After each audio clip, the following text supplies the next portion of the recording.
In this video, it's going to be another organizational video. I'm going to give you LRRP teams from the Vietnam War. LRRP, Long Range Reconnaissance Patrol teams. These were primarily Ranger qualified personnel. Barring that, they were light infantry.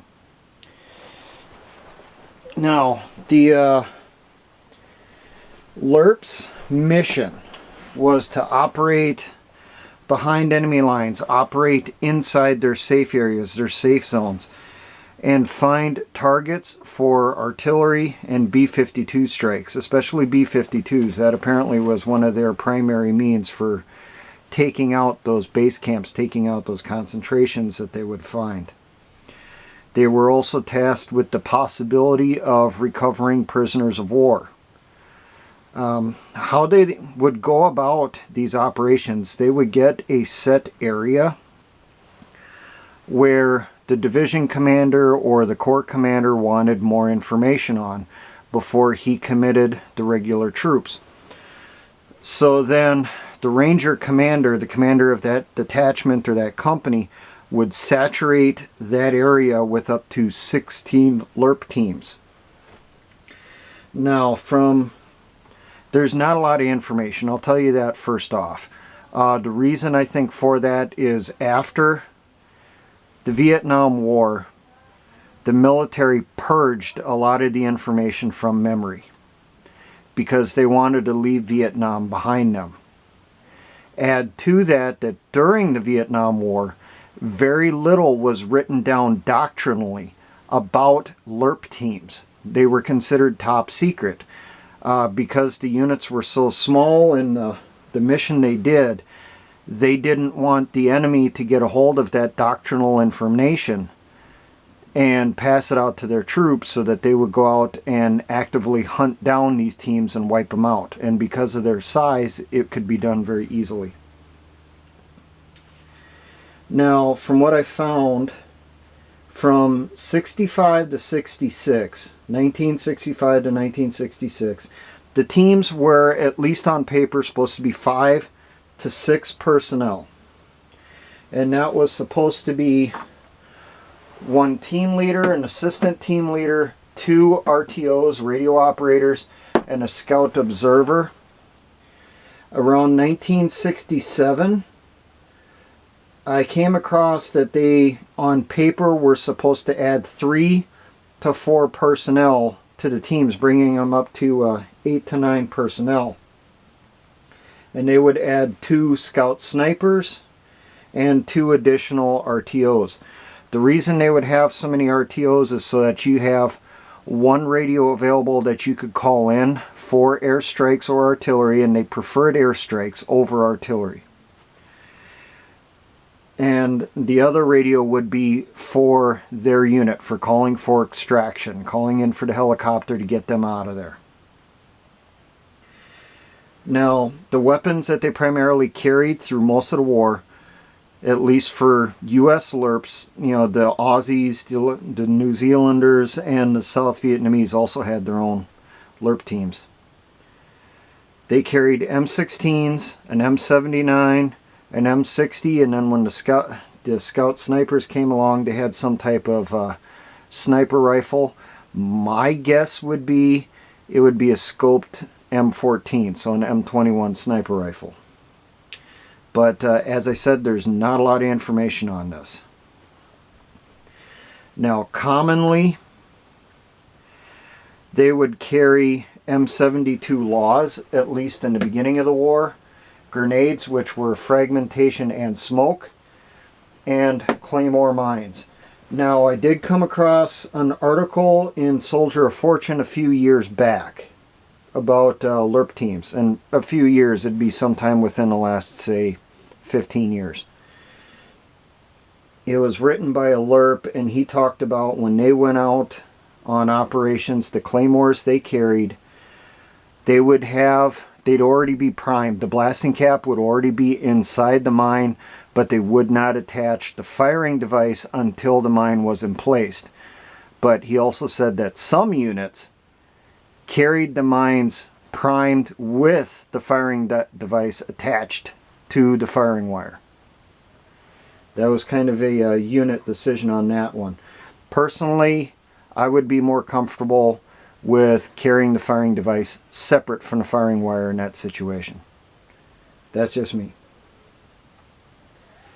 They would also have available to them, some units did, suppressed British Sten guns, Swedish K submachine guns, some shotguns, and very few CAR-15s, the carbine version of the M16 during the Vietnam War. Reportedly, a lot of those CAR-15s that were supposed to go to the LRRP units were getting snatched and stolen from the system by the rear echelon people, the REMFs, REMFs. Look it up to find out the meaning. I'm not going to tell you. It's pretty obvious if you think about it. Now, when they were conducting the operations, the whole main way of operating was to do it quietly. Avoid all contact. They're not there to attack the enemy. They're there to get information, and you can't get information if you're dead.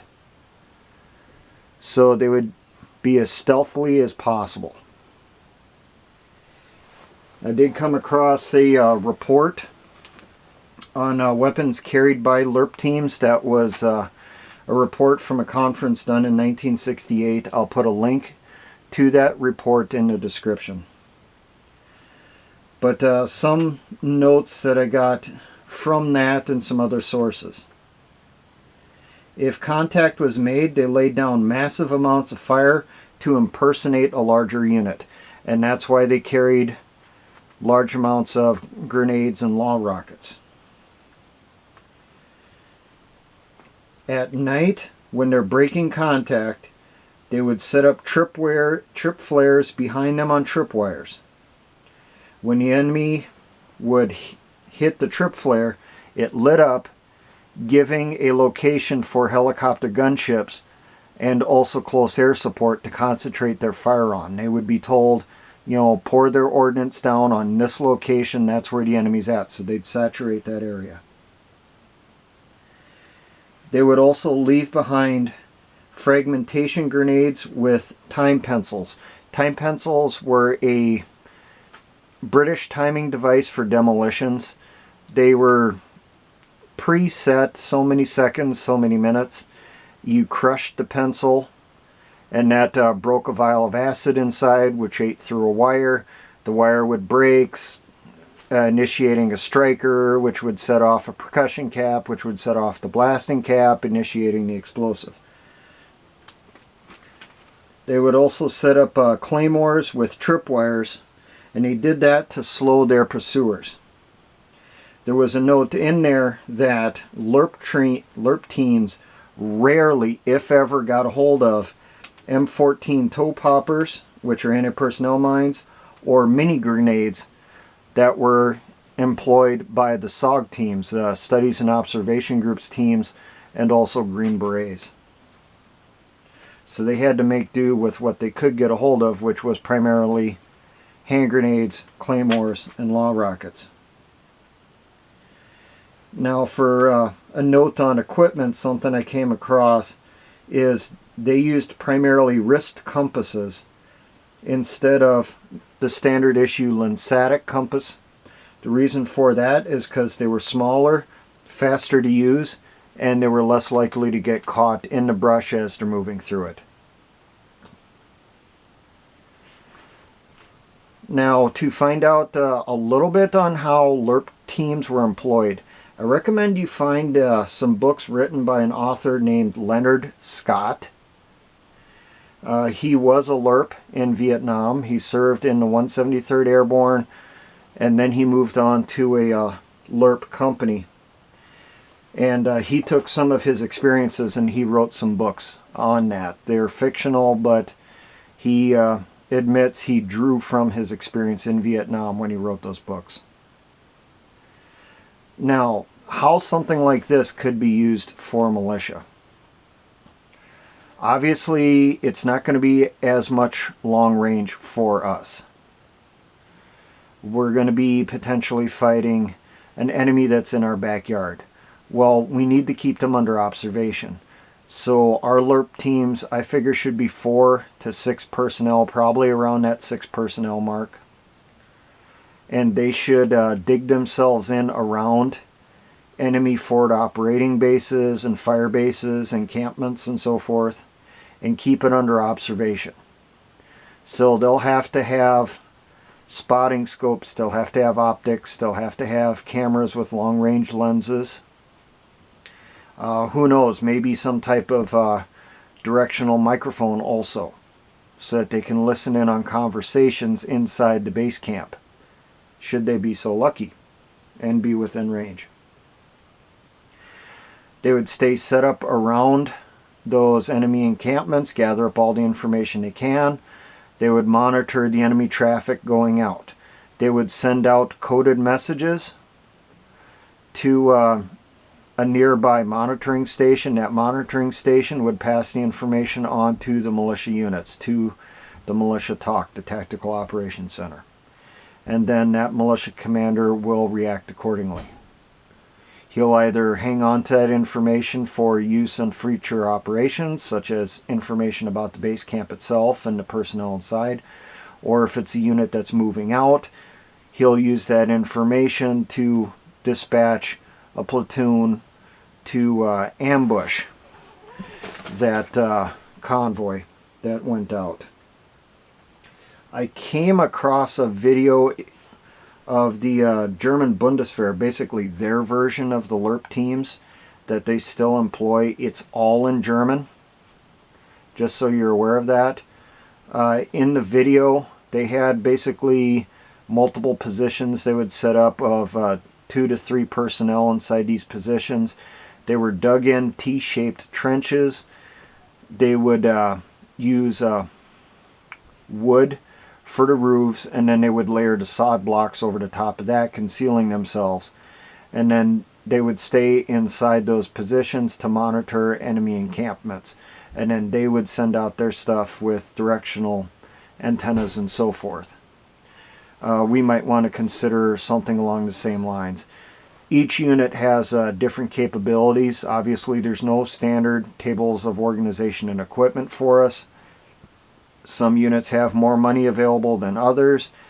They might be able to get more advanced equipment compared to other units, where most units will probably all will have is a few pairs of binos and some captured radios for long-range communication. And our encryption will basically be some type of coded message, probably similar to what they did during World War II for the Jedburgh teams inside Europe. Hopefully this gets you a little bit of an idea on these, gets you thinking of a possible asset that you could use in the company. You could have a couple of these teams set up for and specifically trained to perform this mission during combat. They are not meant to be commando teams, they are meant to be reconnaissance. These teams do still exist. Okay, they're now known as LRS teams, long range surveillance teams. They might have changed their name recently, but that's what I kept coming up with as to what they call them now. And those newer LRS teams have no information to go off of when they started those teams back up in the late 90s, early 2000s. They basically had to go back and reinvent the wheel. They had nothing to go back on to build from. Now, for all my engineer brothers in the Patriot and militia movements, always remember, at Seance.